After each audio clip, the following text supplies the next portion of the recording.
Few men in NFL history are so closely synonymous with a single nickname. Jerome Bettis, aka the Closer. What? Oh, you thought I was gonna say Bus. Here comes the bus! The bus. And the bus walks into the end zone. Bus just starting to roll, baby. The bus shakes them off like fly. Wait till they get a load of me. my favorite running back of all time, so yes, I will be completely biased in my analysis of his career. But you do have to remember, I don't care. Jerome is the gold standard for power backs in the NFL. Solid footwork, tough as nails, longevity, and I know he wasn't necessarily a blocker, but he's the definition of 1-2. He's also a perfect example of better than the sum of his parts. Obviously, he's a huge guy, but just how thick he was through the midsection, through his legs, it's like, he used himself like a battering ram, and no one could get their arms around him. A lot of backs are good at taking hits, but never learn to be selective with contact. Think of it like a boxer that doesn't have defense and relies on their ability to take damage. And that's why a lot of backs don't have longevity on their side. Watching Jerome fake out defenders was actually hilarious, but he really is a perfect example of a back that learned when to crash and when to dance.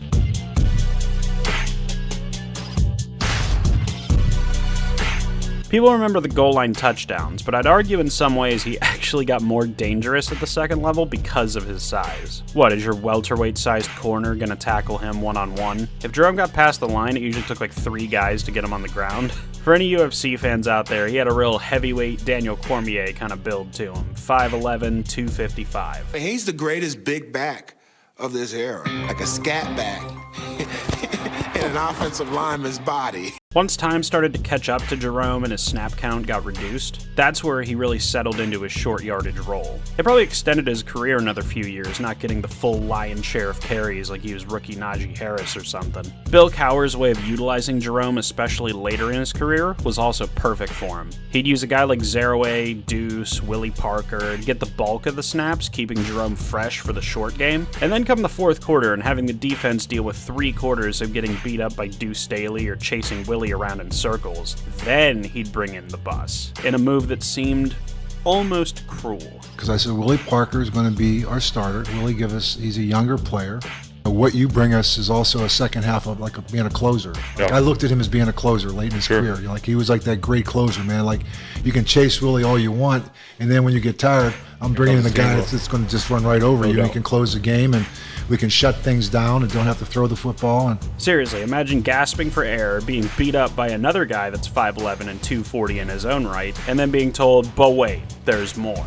Jerome might have been one of the few guys that actually became more valuable as his actual skill set on the field declined. He was a real heart of the locker room kind of guy.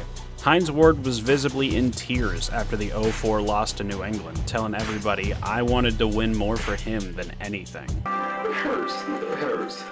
It hurts. I mean, I wanted to win more for him more than anything. Because he deserves to be a champion. Hey you, I know you're probably fast forwarding this segment, and that's cool, but if you didn't, just a friendly reminder that your favorite YouTube show can't make ad revenue. So if you want there to be a future for 5-Star, you gotta slide over to Patreon at patreon.com/5SMU and drop $4 or $7 in the jar. That's like $30 for the rest of the season. I know you can swing it. You get a free welcome gift and Discord access where you can chat with me and the rest of the gang live during games. Do it. Now roll the game. After the 2004 season, the Bus was fully prepared to end his long, historic career. He had achieved everything he had set out to, except for one thing: a championship. 12 grueling years, 13,000 yards, 82 touchdowns. He was already on the doorsteps of the Hall of Fame. The rumblings of a town eager for a championship, a team desperate to keep him, that burning desire to be crowned the best just once, and a particular promise from a certain rookie were just enough to get him back in time for the 2005 season. And Ben, he had told me a year earlier, I promise you, I'm going to get you to the championship. You're going to need a separate pair of handcuffs for his balls. Over the course of a season with a 7-2 start, the honorary Steelers 3-game collapse, the most horrifying fumble in Steelers history, What followed next will be forever remembered as one of the most unbelievable finishes in Steelers history, playoff history, and in my opinion, NFL history. Here's the give to Jerome. He has it down. The ball is bumped. And the Colts pick it up one time. Nick Harper has it running. And this man can't go. Tackles him. He tackles him at the 43-yard line. Jerome Bettis, who rarely fumbles at the goal line. Nick Harper picks it up. And the Colts are still alive with 1:09 to go.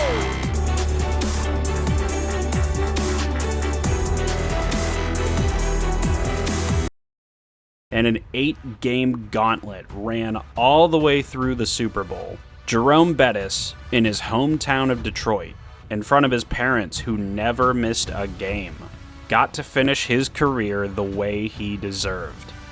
As a champion, and eventually, a more than earned Hall of Famer. And Ben Roethlisberger. Brother, without you saving that tackle, I still might be on the doorsteps, brother.